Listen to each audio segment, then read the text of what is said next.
আজকের এই ভিডিওর মেন টপিকটাই হচ্ছে যে 50% মার্কস পেয়ে সিলেকশন, 80% মার্কস পেয়ে ফেল কি করে হতে পারে সেটা সমস্ত ডিটেলস আজ এই ভিডিওতে বলবো।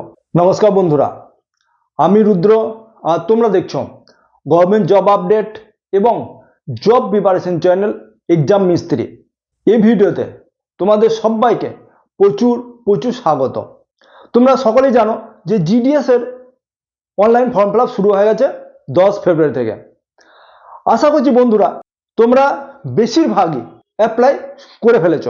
তাই বন্ধুরা তোমাদেরকে বলি যে খুব ভালোই কাজ করেছো যে তাড়াতাড়ি করে অ্যাপ্লাই করে ফেলেছ।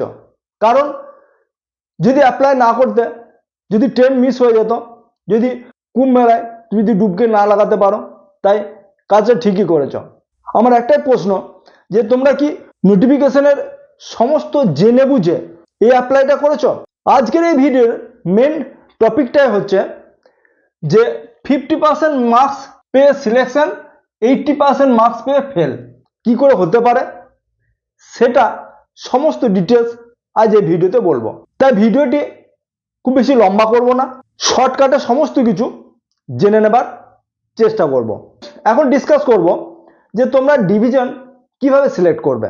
ডিভিশন সিলেক্ট করার আগে ওয়েস্ট বেঙ্গল সার্কেলের যে 30টি ডিভিশন রয়েছে, কোন ডিভিশনে কত ভ্যাকেন্সি আছে এবং ক্যাটাগরি ওয়াইজ সেই ডিভিশনের পোস্ট অফিস ওয়াইজ কোন ক্যাটাগরিতে কটি ভ্যাকেন্সি আছে সেটা আমাদের জেনে নেওয়া দরকার। বন্ধুরা এখন জানবো যে ওয়েস্ট বেঙ্গলে টোটাল ভ্যাকেন্সি আছে 923টি, কোন ডিভিশনে কত ভ্যাকেন্সি আছে সেটা এবং কোন ডিভিশনে পোস্ট অফিস ওয়াইজ এবং ক্যাটাগরি ওয়াইজ কত ভ্যাকেন্সি সেটা আমাদের জেনে নেওয়া অবশ্যই দরকার। তারপরেই তো আমরা এই ডিভিশন চুজ করব। এসো দেখে নিই যে কোন ডিভিশনে কত ভ্যাকেন্সি দেওয়া হয়েছে। দেখো সব থেকে বেশি ভ্যাকেন্সি আছে মুর্শিদাবাদ ডিভিশনে, যেটাকে এখানে 101 ভ্যাকেন্সি। তারপর বারুইপুর ভ্যাকেন্সি, যেখানে বারুইপুর ডিভিশনে যেখানে 93টি ভ্যাকেন্সি, এবং বর্ধমান ডিভিশনে যেখানে 71টি ভ্যাকেন্সি আছে। এছাড়াও বারাসাতে 62টি ভ্যাকেন্সি, পুরুলিয়া 51টি ভ্যাকেন্সি, মেদিনীপুরে 53টি ভ্যাকেন্সি, হাওড়ার 42টি ভ্যাকেন্সি, বীরভূমের 43টি ভ্যাকেন্সি এবং আন্দামান নিকোবর দ্বীপপুঞ্জে 15টি ভ্যাকেন্সি আছে। এখন দেখে নেব যে মিডিয়াম ভ্যাকেন্সিওয়ালা ডিভিশন কোনগুলি, যেখানে আসানসোলে 13টি ভ্যাকেন্সি, বাঁকুড়ায় 47টি ভ্যাকেন্সি, কন্টায় 43টি ভ্যাকেন্সি, হুগলি নর্থ 18টি ভ্যাকেন্সি আছে, হুগলি সাউথে 21টি ভ্যাকেন্সি আছে, মালদায় 31টি ভ্যাকেন্সি আছে, মিদনাপুর নদিয়া নর্থে 21টি ভ্যাকেন্সি আছে, নদিয়া সাউথে 14টি ভ্যাকেন্সি আছে, তমলুকে 24টি ভ্যাকেন্সি আছে, জলপাইগুড়ি যারা নর্থ ইস্ট বন্ধুরা, যারা নর্থ ইস্ট ওয়েস্ট বেঙ্গলের নর্থ ইস্ট জোনে বাস করো, যেখানে জলপাইগুড়ি, তাদের জন্য জলপাইগুড়ি হচ্ছে 38টি ভ্যাকেন্সি আছে, দিনাজপুর 25টি ভ্যাকেন্সি আছে, কুচবিহার 24টি, দক্ষিণ দিনাজপুরে 14টি ভ্যাকেন্সি এবং দার্জিলিংয়ে 20টি ভ্যাকেন্সি আছে। বন্ধুরা এটা হলো যে টোটাল ডিভিশনে কতগুলি করে ভ্যাকেন্সি আছে। কিন্তু বন্ধুরা আমাদের সবার মনে বা বেশিরভাগ লোকই এটা মনে করবে বা এটা ভেবে নেবে, ডিভিশন চুজ করবে যেখানে সব থেকে বেশি ভ্যাকেন্সি আছে সেই ডিভিশন চুজ করা। বন্ধুরা যদি তোমরা এই ভেবে যেখানে সব থেকে বেশি ভ্যাকেন্সি সেখানে তোমরা যদি অ্যাপ্লাই করো, সবাই একটাই কথা ভাববে যে যেখানে বেশি ভ্যাকেন্সি সেখানে যদি অ্যাপ্লাই করি হয়তো সেখানে কাট অফ কম যেতে পারে। সবাই এই কথা মনে করে যদি যেখানে বেশি ভ্যাকেন্সি আছে সেখানে যদি অ্যাপ্লাই করে, সেই ডিভিশনে যদি অ্যাপ্লাই করে, তাহলে স্বভাবতই সেখানে ভিড় বেশি হবে। অর্থাৎ ভিড় যেখানে বেশি হবে সেখানে কাট অফও বেশি যাবে। কিভাবে তাহলে আমরা ডিভিশন চুজ কিভাবে করব এবং পোস্ট অফিস চুজ কিভাবে করব। এখানে ডিভিশন চুজ করার ক্ষেত্রে মহিলা এবং পুরুষদের ক্ষেত্রে একটু ডিফারেন্ট টাইপের। বেশি ভ্যাকেন্সি সেখানে অ্যাপ্লাই করা যদি টেন্ডেন্সি থাকে, তাহলে যেখানে কম ভ্যাকেন্সি তাহলে সেটা তো খালি পড়ে থাকার কথা। এটা যদি হয়ে থাকে তাহলে আমরা দেখব সব থেকে যেখানে কম ভ্যাকেন্সি আছে, যেমন ধরো আসানসোল 13টি ভ্যাকেন্সি আছে, হুগলি নর্থে 18টি ভ্যাকেন্সি আছে, হুগলি সাউথে 21টি ভ্যাকেন্সি আছে, নদিয়া নর্থে 21টি, নদিয়া সাউথে 14টি ভ্যাকেন্সি আছে। এইভাবে যে সব থেকে কম যে ভ্যাকেন্সি আছে স্বাভাবিকই সেখানে ক্যান্ডিডেটরা ফর্ম আবেদন করবে না, অটোমেটিক্যালি ভিড় কম হবে। তাহলে বন্ধুরা, যারা এই 50% মার্কস পেয়েছে এবং সেই খালি জোনে অর্থাৎ সেই কম ভিড়ওয়ালা ডিভিশনে যদি ফর্মটি আবেদন করে থাকে, সেখানে ভিড় কম হওয়ার জন্য সে সেখানে সিলেকশন পেয়ে যাবে।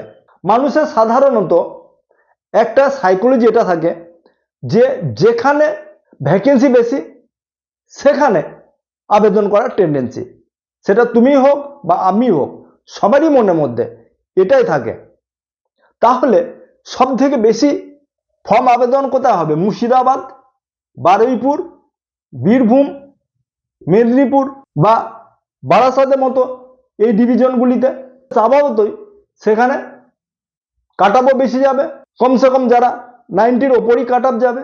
পোস্ট অফিসের লোকেশনের ওপরও কাট আপ ডিপেন্ড করবে, কারণ সবাই চাইবে, বিশেষ ক্ষেত্রে মহিলাদের, যাতে যোগাযোগ ব্যবস্থা খুব ভালো থাকে, সেখানে মহিলারা বেশি আবেদন করবে। আর যেখানে খুব বেশি রুরাল এরিয়া, যেখানে দূর দূর পর্যন্ত গ্রামগঞ্জ থাকবে না, সেসব এলাকাতে যদি কেউ আবেদন করে থাকে তাহলে স্বভাবতই সে কম মার্কস পেয়েও সেখানে সিলেকশন হয়ে যাবে। কিন্তু যে এলাকাটি ধরো শহরের কাছাকাছি, যেখানে সমস্ত কিছু সুবিধা আছে, সেসব এলাকাতে সাধারণত ভিড় বেশি হবে। অতএব ভিড় বেশি হলে সেখানে কাট আপও বেশি যাবে। অর্থাৎ বিশেষ করে মহিলারা সেই সব জায়গাগুলি প্রিফার করবে, আর সাধারণত করা উচিত। বন্ধুরা, তোমাদের কাছে নোটিফিকেশনের 2-4টা ইনফরমেশন সেটা জানিয়ে রাখি। এডুকেশন কোয়ালিফিকেশন কি চাওয়া হয়েছে? শুধুমাত্র 10 পাস। তাই বন্ধুরা, তোমরা বুঝতে পারছো যে রেলওয়ে গ্রুপ ডির পর এই জিডিএস এর একটা সব থেকে বড় ভ্যাকেন্সি, যেটা শুধুমাত্র 10 পাসে। বন্ধুরা, তুমি যদি শুধুমাত্র 10 পাস করে থাকো, তোমার বয়স যদি 18 বছর হয়ে থাকে, তাহলেই এই চাকরির জন্য তোমরা আবেদন করতে পারবে। তার সঙ্গে যেটা কম্পালসারি সেটা হলো তোমাকে কম্পিউটার নলেজ থাকতে হবে, কারণ আজকের দিনে সমস্ত জায়গাতেই কম্পিউটার এবং সমস্ত ডিপার্টমেন্টে স্টাফদের শর্টেজ। তাই তোমাকে মাল্টিটাস্কিং কাজ তোমাদের করে নিতে হবে। এই জন্য তোমাকে কম্পিউটার তোমার নলেজ চাওয়া হয়েছে। সাইকেলিং তোমাদের জানা দরকার, কারণ এক গ্রাম থেকে দুসরে গ্রামে যাবার জন্য সাইকেলিংটা জানা দরকার। আত্মস্বনির্ভর একটা কথা বলা হয়েছে, যেটা খুবই প্রয়োজন পোস্ট অফিসের চাকরি করার জন্য। এখন দেখবো বন্ধুরা যে অ্যাপ্লিকেশন ফি কত চাওয়া হয়েছে। অ্যাপ্লিকেশন ফি আছে মাত্র 100 টাকা। সেক্ষেত্রেও যারা ওবিসি এবং ইউআর মেল ক্যান্ডিডেট, তাদের জন্য 100 টাকা লাগবে। তুমি যদি ইউআর ওবিসি যদি ফিমেল ক্যান্ডিডেট হয়ে থাকো, সেখানে কোনো টাকা লাগবে না। তার সঙ্গে SC ST EWS SC ST এবং যদি পিডাব্লিউডি হয়ে থাকো বা ট্রান্সজেন্ডার যদি কেউ হয়ে থাকে, তাহলে সেখানেও তোমাদের অ্যাপ্লিকেশন ফি লাগবে না। এখানে বলে রাখা খুবই দরকার যে অ্যাপ্লাই ডেট শুরু হয়ে গেছে 10 ফেব্রুয়ারি থেকে, লাস্ট ডেট আছে 3 মার্চ পর্যন্ত। এবং যদি কিছু তোমরা কারেকশন করতে চাও, কিছু যদি ভুল হয়ে থাকে, কারণ তোমরা তো বুলেট ট্রেনের মতো ফার্স্ট তোমরা অনলাইনে অ্যাপ্লাই করেছো, সেখানে ভুল ত্রুটি অবশ্যই থেকে থাকবে। তাই কারেকশন করার ডেট 6, 7, 8 মার্চ দেওয়া হয়েছে। তোমরা অ্যাপ্লিকেশন স্ট্যাটাস দেখে নেবে, যদি কিছু চেঞ্জ করা থাকে ওই 3 দিনের মধ্যে তোমরা অবশ্যই চেঞ্জ করতে পারবে। যে নাও যে স্যালারি অনেকটা বেড়ে গেছে। ব্রাঞ্চ পোস্টমাস্টার 12,000 থেকে শুরু হয়ে যাবে এবং জি এবং ডাক সেবকদের জন্য 10,000 টাকা থেকে শুরু হবে। তোমরা ইনহ্যান্স স্যালারি মোটামুটি 14 থেকে 15,000 ইনহ্যান্স স্যালারি তোমরা পেয়ে যাবে যারা ডাক সেবক এবং এবিপিএম। তার সঙ্গে তোমাদেরকে অ্যানুয়াল ইনক্রিমেন্ট 3% তোমরা আওতা নিউ স্পেন্স স্কিমের আওতায় তোমরা থাকবে। অ্যাপ্লিকেশন করতে গেলে তোমরা India post GDS online .gov.in এ গিয়ে তোমরা এখানে জানিয়ে রাখি আমার ওয়েবসাইট এক্সাম মিস্ত্রি blogspot.com, এখানে গিয়ে সমস্ত কিছু তোমাদের আগেও বলেছি, ভিডিওতে আগেও বলেছি যে তোমরা নোটিফিকেশন এবং অ্যাপ্লিকেশন করার লিঙ্ক তোমরা সমস্ত কিছু পেয়ে যাবে। সঙ্গে নোটিফিকেশনের ডিটেলস তোমরা সেখান থেকে জানতে পারবে। এবং আগেও বলেছিলাম যে তোমরা যারা ডিপার্টমেন্টাল পরীক্ষা দিয়ে পিএসএ ডাইরেক্ট পিএসএ হতে চাও বা মেলগার্ড এমটিএস হতে চাও, এই জন্য সেখানে সমস্ত সিলেবাস এবং এক্সাম প্যাটার্ন দেওয়া আছে। সেখানে তুমি গিয়ে অবশ্যই সেখানে সমস্ত কিছু পেয়ে যাবে।